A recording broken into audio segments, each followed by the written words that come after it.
అందరికీ నమస్కారాలు.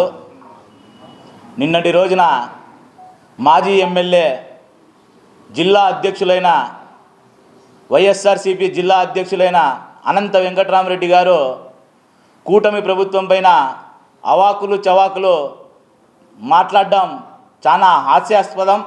ఎందుకంటే గత 5 ఏళ్లుగా మీ ప్రభుత్వంలో ఏమి చేశారయ్యా వెంకటరామరెడ్డి గారు అని నేను సూటిగా అడుగుతున్నా. రైతుల గురించి మాట్లాడతారు. గతంలో రైతాంగం ఈ అనంతపురం నగరంలో మెరుగుపడిందంటే అది చంద్రబాబు నాయుడు గారి ఆశీస్సులతో కాదా? ఈరోజు హార్టికల్చర్, అరటి పంట అయితేనేమి, చీనీ పంట అయితేనేమి, టమోటా పంట అయితేనేమి దేశవ్యాప్తంగా మెరుగ్గా ఉందంటే అది చంద్రబాబు నాయుడు గారి ఆశీస్సులే అని మీరు తెలుసుకోవాలా. అదేవిధంగా ఈరోజు వేలాది ఎకరాలకు నీళ్లు అందిస్తున్న ఘనత చంద్రబాబు నాయుడు గారిదని మీరు గమనించాలా. భూ కబ్జాల గురించి మాట్లాడతారు. గతంలో 5 ఏళ్లుగా ఈ అనంతపురం నగరంలో ఎన్ని భూ కబ్జాలు జరిగాయి?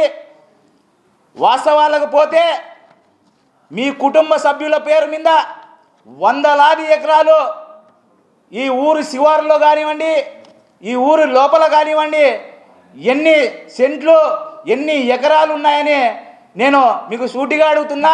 ఇన్ని ఎకరాలు మీకు ఎలా వచ్చాయి? మీరు నిరూపించగలరా? డీసీ ల్యాండ్ అంటే గవర్నమెంట్ భూములు పేదవారికి 5-5 ఎకరాలుగా ఇస్తారు. అవే భూములు మీకు వందలాది ఎకరాలుగా ఉన్నాయి. ఎలా వచ్చాయని ఈ మీడియా ద్వారా మిమ్మల్ని ప్రశ్నిస్తున్నా. అదేవిధంగా లిక్కర్ గురించి మాట్లాడతారు. మహిళల తాలిబొట్లు తెంచిన ఘనత మీ జగన్మోహన్ రెడ్డిది, మీ వైఎస్ఆర్సీపీది కాదా అని నేను అడుగుతున్నా. కల్తీ మద్యం తయారు చేసి మీ మినిస్టర్ పెద్దిరెడ్డి రామచంద్రారెడ్డి, మీ వియంకులు తయారు చేసి వేలాది కోట్లు స్కామ్ చేసి జైలుకు పోయిండేది లిక్కర్లో మీ పార్టీ కాదా అని నేను ఈ మీడియా ద్వారా ప్రశ్నిస్తున్నా. ఏదైనా మాట్లాడే ముందు వాస్తవాలు తెలుసుకొని మాట్లాడాల్సిందిగా ఈ మీడియా ద్వారా వెంకటరామరెడ్డి గారిని నేను అడుగుతున్నా. అదేవిధంగా నిత్యం ప్రజల కోసం తిరుగుతూ, నిత్యం ప్రజల్లో ఉంటూ ప్రతి వార్డులో అభివృద్ధి పనులు వచ్చిన ఏడాదిలోనే ఎన్నో అభివృద్ధులు పనులు చేసిన ఘనత దగ్గుబాటి ప్రసాద్ అన్నది. మీరు ఎన్నిసార్లు గతంలో 5 ఏళ్లుగా అసెంబ్లీలో అనంతపురం నగరం గురించి మీ సీఎంకి కానివ్వండి అసెంబ్లీలో మీరు ఏమాత్రం మాట్లాడారని నేను ప్రశ్నిస్తున్నా.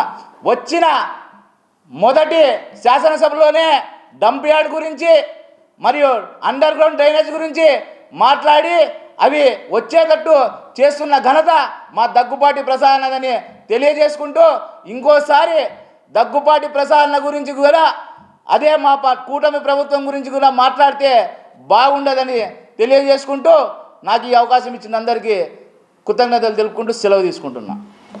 అదేవిధంగా నీ ఇంటి పక్కలో ఎకరా భూమి చేయించడం కోసం వేరే వ్యక్తులు వస్తే 30 సెంట్లు నాకు రాసిస్తే మీకు ఆ ఎకరా పైన అప్రూవల్ చేపిస్తాననేది వాస్తవం కాదా వెంకటరామరెడ్డి అని ఈ మీడియా ద్వారా నేను ప్రశ్నిస్తున్నా.